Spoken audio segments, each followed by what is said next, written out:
Luffy is the main villain of One Piece, and he will be responsible for destroying the One Piece world.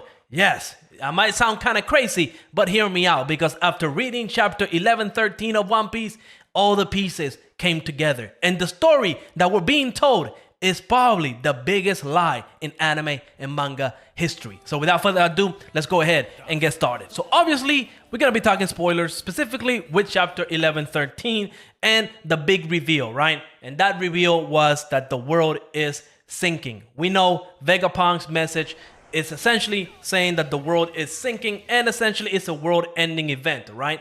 But why would that be the case, right? Why is the world sinking? Is there a way to stop it? And it got me thinking, right? Maybe the only way to stop this is, of course, by using One Piece or finding One Piece. One of the reasons why Goldie Roger, whenever he found the treasure, he had to laugh because it wasn't meant for him. He was not there at the right time, and maybe even didn't have the right devil fruit like Luffy does to use the One Piece and essentially save the world. But I think all of this is a lie, and it all starts with the Poneglyphs. As you know, the Poneglyphs, they gotta tell you the history of the world, right? Like the Void Century. They kind of tell you ancient history that nobody knows, right? Secrets of the world. And this is where I think the lie is at. Because I believe that whatever the Poneglyphs are saying about the history of the world is wrong, deceptive, and is essentially trying to get people to use the One Piece to save the world, but it's going to be the reverse of it. It's going to cause a big calamity.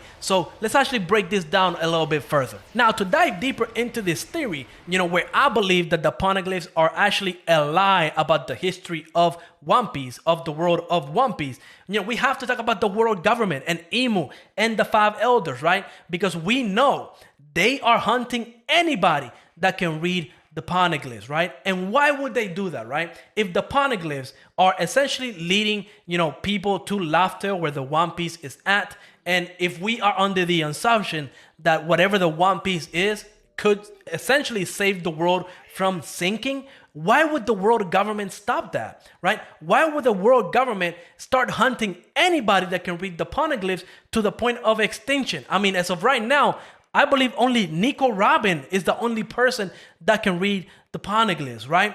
Well, the only reason that makes sense to me right now is because whatever the Poneglyphs are saying is false. They're essentially creating a false prophecy that could doom the world, right? And that, of course, could be destroying the red line to combine all the seas, creating the all blue, and potentially what's going to cause the world to sink. I think that what the Poneglyphs are saying is that, hey, the world is sinking right now. The only way to stop it is by destroying the red line. But I think the world government, the five elders, and Imu, they know the actual truth, that the only thing keeping the world together is the red line, which again, it explains perfectly why they're hunting anybody that could read the Poneglyphs. It's not the best way to handle the situation, of course, right? I mean, putting a bounty on a child just because they can read the Poneglyphs, absolutely evil, absolutely messed up. Now, you might be asking, right? Well, if what I'm saying is true, right?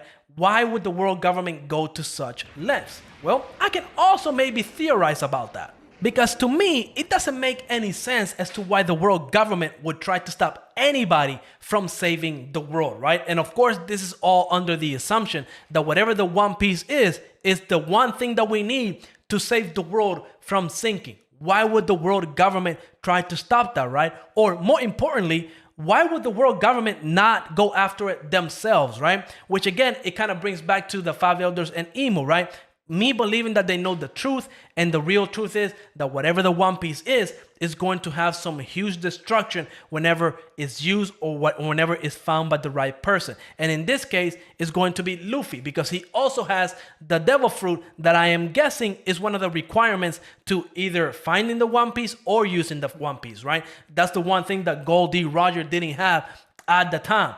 And it's probably explaining why the five elders and Imu and the world government were hunting this devil fruit, right? Because under the wrong hands, with the wrong information about the history of the One Piece world, it could lead to something major, calamity, world destruction happening, right? And I'm guessing that's what the world government is trying to prevent. I think that's what's going to happen moving forward with One Piece I just came out with this. I was just reading that whole thing and it all just fell into place in my brain. Maybe I'm absolutely crazy. Maybe I don't make any sense. I just make this video up. But yeah, I think that whenever we actually learn everything that we need to know about the truth of the history of One Piece, we're probably going to see a big switch up where we're going to learn that, the world government is one of those type of it's the secret hero, but the way that they were going about protecting the world is not the best way to do it. I mean, because they've done some really messed up things. And of course, we're going to learn that, using the One Piece is going to be something